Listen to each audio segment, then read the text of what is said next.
అంబటి రాంబాబు గారి మీద భౌతికంగా దాడి, ఇంటి మీద దాడి, ఆఫీస్ మీద దాడి, కుటుంబ సభ్యుల మీద దాడి ఈరోజు బాగా గుంటూరులో జరిగినటువంటి సంఘటనలో భయపడుతున్నటువంటి అంబటి కుటుంబ సభ్యులను పరామర్శించడానికి ఈ పార్టీ ఎప్పుడు కూడా మీకు అండగా ఉంటుందనేటువంటి ఒక భరోసా ఇవ్వటానికి ఈరోజు జగన్మోహన్ రెడ్డి గారు గుంటూరు పర్యటన చేస్తున్నారు.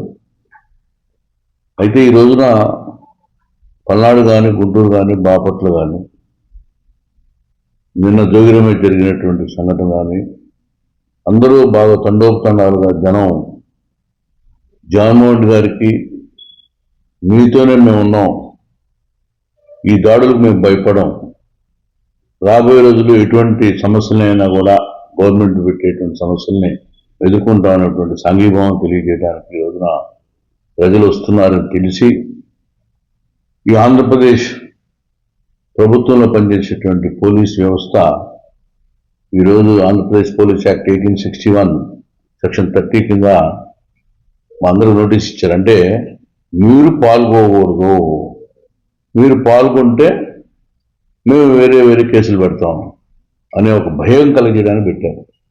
ఈ నోటీసులు అనేది అది మీ డ్యూటీ.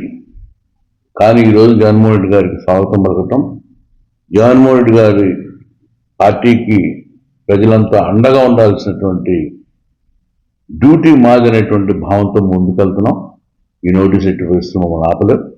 రెండవది, ముఖ్యంగా పల్నాడు జిల్లా నుంచి వస్తుండే అనేక చోట్ల బారికేడ్లు పెట్టడం, కార్యకర్తలు స్వచ్ఛంగా నుంచి కార్యకర్తలను ఆపడం అనేటువంటి చాలా బాధాకరమైన సంఘటన. ఎందుకంటే చంద్రబాబు నాయుడు గారు పవర్లో ఉన్న, జగన్మోహన్ రెడ్డి గారికి పవర్ లేకపోయినా ఇది మాస్ లీడర్. అసలు ప్రజల్లో నుంచి విపరీతమైనటువంటి స్పందన వస్తుంది ఈరోజు. ఎందుకంటే ముఖ్యంగా ఇళ్ల మీద దాడులు, ఇళ్ల మీద పెట్రోల్ బాంబులు, ఫర్నిచర్ తగలబెడతాం, కుటుంబ సభ్యులు భయభ్రాంతం చేయటం అనేటువంటిది రాజకీయ వ్యవస్థలో ఎవరైనా ఉండాలా ఉండకూడదు అనేటువంటి భావన కలుగుతాం. సరే, మేమంటే అపోజిషన్, మీకు నచ్చలేదు, మా మీద దాడి చేశారు. రేపొద్దున మీరు పెట్టినటువంటి బిల్లులు గవర్నర్ వ్యవస్థ వెనక్కి పంపిస్తే గవర్నర్ రాజ్భవన్ కూడా తగలబెడతారా? మీ తెలుగుదేశం పార్టీకో మీ ప్రభుత్వానికి అగెనిస్ట్గా జడ్జిమెంట్లు వస్తాయి, హైకోర్టును కూడా తగలబెడతారా? అంటే మీకు నచ్చకపోతే ప్రభుత్వంలో ఉన్నటువంటి వాళ్ళు రూల్స్ ప్రకారం పోవాలి, అంతేగాని కార్యకర్తలు తీసుకోవటం ఏంటి చేతుల్లోకి?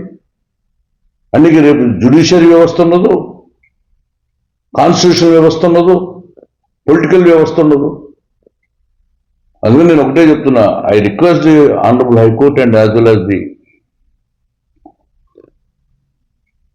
Governor of Andhra Pradesh, you have to take చాలా కఠినమైనటువంటి నిర్ణయాలు తీసుకోకపోతే రాబోయే రోజుల్లో మంచి వాళ్ళు రాజకీయాల్లోకి రాలేరు.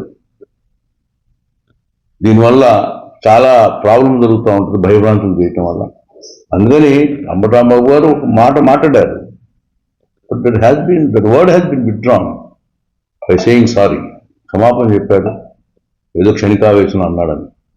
ఇంటెన్షన్గా చేసినటువంటి పనులకి మీరు శిక్ష చేసిన పద్ధతి ఇదేంటి? అసలు మనిషి ప్రాణానికి ఆ రోజు పోలీసు వ్యవస్థ కానీ మా కార్యకర్తలు లేకపోతే ఈరోజు తెలుగుదేశం పార్టీ వాళ్ళు చంపేసేవాళ్ళు రాంబాబు. ఈరోజు ఇంకా కనీసం జైల్లో ఉన్నాడు, లేకపోతే ఫోటోకు దండేయాల్సి వచ్చింది. అటువంటి పరిస్థితి తీసుకొచ్చారు. అందుకని this notices will not restrain, అంటే మమ్మల్ని ఆపలేవు, మా కార్యకర్తలను ఆపలేవు.